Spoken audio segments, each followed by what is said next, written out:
ఈ నెల 14, 15వ తేదీలో విశాఖలో జరగనున్న భాగస్వామ్య సదస్సు కోసం చురుగ్గా ఏర్పాట్లు సాగుతున్నాయి.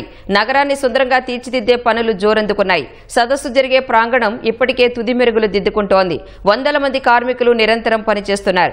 ఈ నెల 9 కల్లా రిజిస్ట్రేషన్లు ఒక కొలిక్కి రానున్నాయి. సీఎం చంద్రబాబు ఆదేశాల మేరకు వచ్చే అతిథులకు ఏర్పాట్లలో రాజీ లేకుండా సదుపాయాలు కల్పిస్తున్నారు. సదస్సు కోసం సిద్ధమవుతున్న విశాఖ నుంచి మా ప్రతినిధి కూర్మరాజు మరిన్ని వివరాలు అందిస్తారు.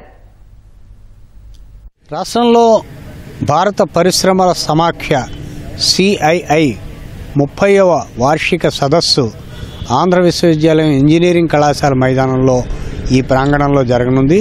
దీనికి 40 దేశాల ప్రతినిధులు ఈ సదస్సుకి హాజరు కానున్నట్టుగా సమాచారం. ఇప్పటికే రాష్ట్ర ముఖ్యమంత్రి అలాగే రాష్ట్ర IT శాఖ మంత్రి పలు దేశాల్లో పర్యటించి ఆ ప్రతినిధులందరినీ రాష్ట్రంలో పెట్టుబడుల కోసం రావాల్సిందిగా వారిని అందరినీ ఆహ్వానించడం జరిగింది.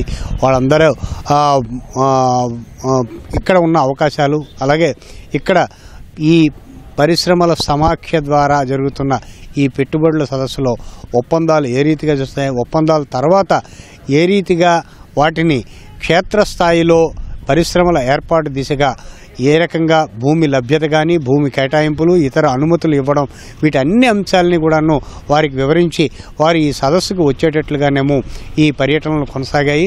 దాని తర్వాత ఇప్పుడు ఈ నవంబర్ 14, 15 తేదీల్లో విశాఖపట్నం వేదికగా ఇక్కడ ఆంధ్ర విశ్వవిద్యాలయం ఇంజనీరింగ్ కళాశాల మైదానం మనం చూస్తున్నాం. ఇక్కడ ప్రత్యేకంగా 3 పెద్ద స్టాల్స్ లాగా ఏర్పాటు చేయడం జరిగింది.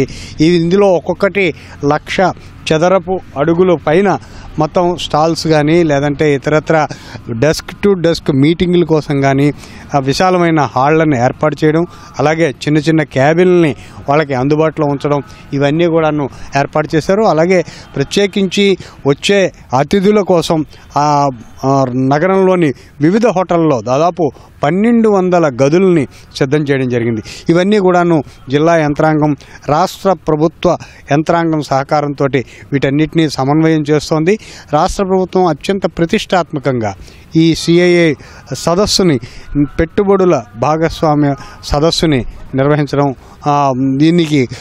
దీని ద్వారా రాష్ట్రానికి దాదాపు 10 లక్షల కోట్ల పైచిలుకు పెట్టుబడులు తీసుకురావడం ఒక లక్ష్యంగా రాష్ట్ర ప్రభుత్వం పనిచేస్తోంది.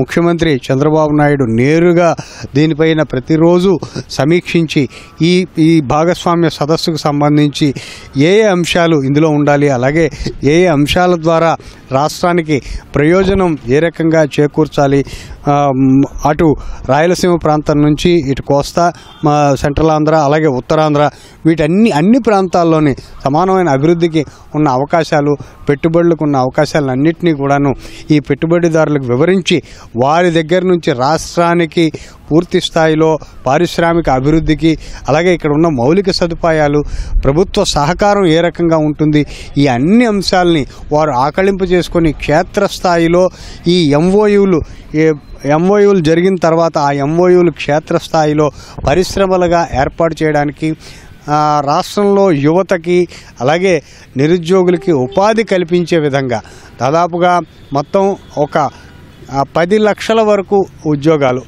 ఉపాధి అవకాశాలు వీటన్నిటిని పెంపొందించడమే లక్ష్యంగా ఈ భాగస్వామ్య సదస్సుని నిర్వహించడం జరుగుతుంది. దీనికోసం విశాఖ నగరంలోని పలు రహదారులని వీటన్నిటిని కూడా అభివృద్ధి చేయడం జరిగింది. అలాగే వచ్చే అతిథుల్ని పూర్తిగా ఈ పరిసర ప్రాంతాల్లో ఉన్న అవకాశాలు నేరుగా ప్రత్యక్షంగా అక్కడికి వెళ్ళి చూడాలనుకునే వారికి కూడాను ఆ అవకాశాలను కూడా కల్పిస్తుంది. అటు పర్యాటక శాఖ ఇటు రెవెన్యూ యంత్రాంగం పరిశ్రమలు పెట్టుబడుల శాఖ ఇవన్నీ కూడాను అన్ని సమన్వయంతో ముఖ్యమంత్రి ఆదేశంతో రాష్ట్ర ప్రభుత్వ ప్రధాన కార్యదర్శి ఇతర శాఖల కార్యదర్శులు కూడాను నేరుగా ఈ సమావేశాల్లోనేమో పాల్గొని ఆయా శాఖలకు సంబంధించి వారి సహకారం ఏ రకంగా ఇవ్వాలి అలాగే MOUలు ఏ రకంగా చేసుకోవాలి MOUల్లో కండిషన్స్ అలాగే వాటిని క్షేత్రస్థాయిలో ఎలా సాకారం చేయాలి ఈ అన్ని అంశాలని ఒక క్రమ పద్ధతిలో పూర్తి స్థాయిలో ఇవి క్షేత్రస్థాయిలో ఫలితాలను ఇచ్చే విధంగా ఈ CII సదస్సు ఉండాలని రాష్ట్ర ప్రభుత్వం ముఖ్యమంత్రి భావిస్తున్నారు. దానికి అనుగుణంగా ప్రభుత్వ యంత్రాంగం జిల్లా యంత్రాంగం పూర్తి స్థాయిలో సన్నద్ధమవుతోంది. కెమెరామెన్ శ్రీనివాస్తో కూర్మరాజు, ఈటీవీ న్యూస్, విశాఖపట్నం.